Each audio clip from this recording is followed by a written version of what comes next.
it's very easy to get the numerical values of the spread and the center of your data set. Simply go to Analyze, select Descriptive Statistics, and then select Frequencies. Select the quantitative data that you are interested to analyze, and over here I am selecting two variables, the emotional and neutral reaction time. I could go to statistics. So over here you already have the central tendency measures, and over here you could already select the numerical measures of dispersion, and you could also determine the shape of your data by selecting skewness.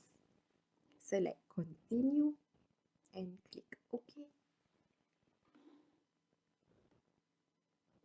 Okay, and here you go, the values of the mean, median and mode, standard deviation, variance, skewness,